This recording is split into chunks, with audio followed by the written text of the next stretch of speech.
नमस्कार, मैं जर्नलिस्ट रोहित शर्मा। आप मेरे साथ में हैं दिल से रोहित चैनल में। कुछ विशेष नई महत्वपूर्ण जानकारियों के साथ आपके सामने आया हूं। सबसे बड़ी जानकारी तो ये है कि राजस्थान में सब इंस्पेक्टर भर्ती परीक्षा 2021 को जो आयोजन हुआ था और उसमें जो जिस तरह से पेपर लीक हुआ था और इस परीक्षा को रद्द करने को लेकर या इस परीक्षा को बरकरार रखने को लेकर जिस तरह से दो पक्ष अलग अलग अपनी अपनी एक तरीके से प्रेशर बना रहे हैं राजस्थान सरकार पर, और राजस्थान सरकार भी काफ़ी असमंजस की स्थिति में है कि इस परीक्षा को रद्द करें या नहीं करें। मामला कोर्ट में भी विचाराधीन चल रहा है। लेकिन इस बीच जिन 11 ट्रेनी इंस्पेक्टरों को अभी 4 दिन पहले राजस्थान पुलिस मुख्यालय की ओर से जयपुर, उदयपुर और कोटा संभाग में नियुक्ति दी गई थी, उन 11 ट्रेनी इंस्पेक्टरों को 4 दिन बाद ही सरकारी नौकरी से निलंबित कर दिया गया है। आज 4 जनवरी को उन्हें निलंबित कर दिया गया है। ये कार्रवाई उस नियम के तहत हुई है उसमें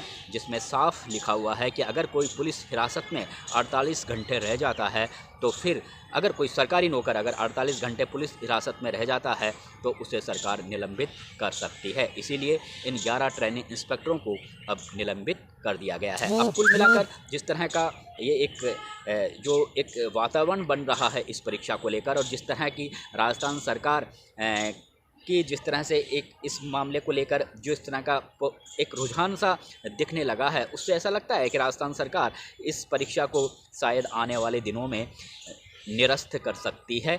और लेकिन राजस्थान सरकार ये चाहती है कि अगर सबसे बड़ी बात यह है कि अगर कोर्ट ही अगर इस परीक्षा को निरस्त करने का आदेश दे दे तो राजस्थान सरकार कि हर पक्ष को ये कह सकती है, जो इस परीक्षा को रद्द करने का विरोध कर रहे हैं उन्हें ये कह सकती है कि भाई हम तो कोर्ट के आदेश से इस परीक्षा को हमें निरस्त करना पड़ रहा है। इसलिए सरकार ये चाहती है कि कोर्ट ये अगर इसको आगे बढ़कर अगर इसको निरस्त करने का आदेश दे दे तो ये सारी माथाभोड़ी दूर हो जाए।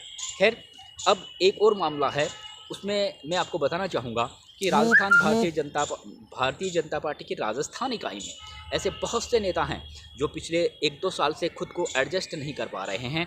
वो ये डिसीजन नहीं ले पा रहे हैं कि हमें भारतीय जनता पार्टी को छोड़ देना चाहिए या भारतीय जनता पार्टी में रहना चाहिए। उनका दम घुट रहा है, काफ़ी असमंजस की स्थिति में है। उनके जेहन में ये सवाल तैर रहा है कि क्या मुझे भारतीय जनता पार्टी में रहना चाहिए या नहीं रहना चाहिए।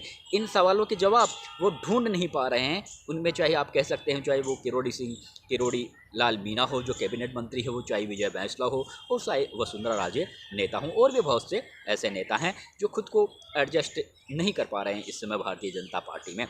लेकिन अब जो सबसे ज़्यादा चर्चा हो रही है वो 2 नेताओं की हो रही है, एक तो किरोड़ीलाल मीणा की और एक विजय बैंसला की। किरोड़ीलाल मीणा अभी हाल ही में जिस तरह से उन्होंने अमित शाह से दिल्ली में मुलाकात की है, उस मुलाकात में क्या निकल कर आया अभी तक कोई पूरी तरह से सामने नहीं आया है। किरोड़ीलाल मीणा ने क्या करीबन 10-15 मिनट तक अमित शाह से उनकी बातचीत हुई है और बातचीत के दौरान उन्होंने क्या बातें कही, एक तरीके से उनके बातचीत का जो एजेंडा था क्या था, वो क्या चाहते थे और अमित शाह ने उनकी बातों को सुना या नहीं सुना, इसके बारे में अभी कोई स्थिति स्पष्ट नहीं है। लेकिन बड़ी बात यह है कि अब से पहले अगर किरोड़ीलाल मीणा का कोई छोटा सा भी मूवमेंट होता है तो जो किरोड़ीलाल मीणा के जो एक निजी विभाग बना हुआ है, मीडिया का काम देखता है, वो बाकायदा फ़ोटो वगैरह और प्रेस बयान वगैरह वो ज़रूर सोशल मीडिया पर या जो व्हाट्सएप ग्रुप पर वो एक तरीके से उसको भेज देते हैं। लेकिन इस बार जो अमित शाह से मुलाकात हुई उसका कोई भी तरह का कोई ब्यौरा उन किरोड़ीलाल मीणा के निजी जो काम देखते हैं मीडिया विभाग के, उनकी ओर से भी किसी भी तरह का कोई ब्यौरा या फ़ोटो अमित शाह के साथ जिस तरह से मुलाकात की उसका फ़ोटो वगैरह भी नहीं भेजा। तो ऐसा माना जा रहा है कि कहीं ना कहीं किरोड़ीलाल मीणा की अमित शाह से जो बातचीत हुई है वो शायद किरोड़ीलाल मीणा के लिए शायद सकारात्मक नहीं है। ये इस तरह की कुछ संभावनाएं हैं। अब देखते हैं आगे किरोड़ीलाल मीणा का क्या स्टेप होता है। लेकिन बड़ी बात यह है कि नरेश मीणा अगर विधायक बन जाते या सांसद बन जाते, इतने चर्चित नहीं होते आज हिंदुस्तान में जितने वो आज की तारीख में चर्चित हैं। और जितने जितने दिन बीतते जा रहे हैं जेल में उतने ही वो पॉपुलर होते जा रहे हैं, उतनी ही उनकी चर्चा हो रही है मीडिया में भी, राजनेताओं में भी, राजनीतिक दलों में भी और सामाजिक संगठनों में भी। और ये चर्चा राजस्थान में ही नहीं हो रही बल्कि पूरे देश भर में हो रही है। लेकिन मैं ये कभी ये नहीं कहूँगा कि जिस तरह से जिस बात को लेकर वो जेल में बंद हैं। तो इस तरह का आचरण करते हुए अगर आप राजनीति में खुद को स्थापित करने का प्रयास करोगे तो ये बिल्कुल ठीक नहीं है। अगर वो जिस तरह से उन्होंने एसडीएम के चांटा मारा तो ये किसी भी तरह से स्वीकार योग्य नहीं है और कोई स्वीकार भी नहीं करता। और शायद नरेश मीणा खुद भी मन में सोच रहे होंगे कि मुझे इस तरह का नहीं करना चाहिए था, लेकिन जिस हालातों में और जिन परिस्थितियों में उन्होंने जिस तरह से एसडीएम पर हाथ उठाया तो वो कहीं ना कहीं, और उसके बाद में समरावता गांव के लोगों ने जिस तरह से अपनी पीड़ा बताई, जिस तरह से आंगनबाड़ी कार्यकर्ता चित्रा मीणा ने कहा कि जबरन एसडीएम वोट डलवा रहे थे, तो ये सारी बातें सुनकर शायद नरेश मीणा के कान पक गए। और जुझारू संगठनशील नेता हैं ही, ग्रामीणों की बात को लेकर वो लगातार वहाँ पर प्रदर्शन कर ही रहे थे, तो शायद खुद को काबू में नहीं रख पाए। और इस तरह की घटनाएं बहुत से राजनेताओं ने अब से पहले की है और बाद में वो राजनीति में खुद को उन्होंने स्थापित भी किया है। तो हो सकता है ताव में उस समय नरेश मीणा से ये कृत्य हो गया, उसकी सज़ा वो अब भुगत रहे हैं। लेकिन कुल मिलाकर इस पूरे मामले में वो अब एक राष्ट्रीय नेता के तौर पर स्थापित हो गए हैं। आज उनकी चर्चा राजस्थान में ही नहीं होती बल्कि पूरे देश भर में भी होती है। यहाँ तक कि प्रधानमंत्री नरेंद्र मोदी के कानों में भी नरेश मीणा की ये खबर पहुंची है। तो आप समझ सकते हो कि नरेश मीणा के लिए ये जो मामला है वो उनके पॉलिटिकल कैरियर को एक ऊंची उड़ान भर सकता है उनका। जब वो जेल से बाहर निकलेंगे तो एक मजबूत राजनेता के रूप में वो हमें दिख सकते हैं, इसमें कोई दो राय नहीं है। लेकिन अब मैं बात जो मेरा जो मुख्य बिंदु है वो बात आज वीडियो बनाने का वो ये है कि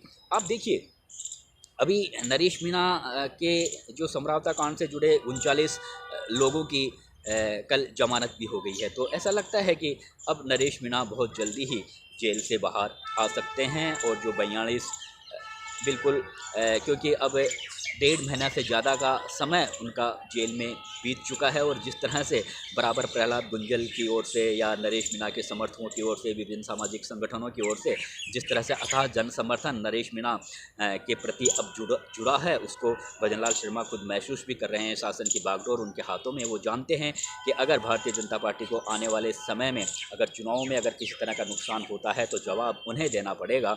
तो वो इस पूरे मामले को काफ़ी गंभीरता से देख रहे हैं। और कहीं ना कहीं ऐसा लगता है कि अब भजनलाल शर्मा का जो रुख है वो कहीं ना कहीं पॉजिटिव ज़रूर बनेगा, क्योंकि प्रेशर उन पर इतना ज़्यादा आ चुका है।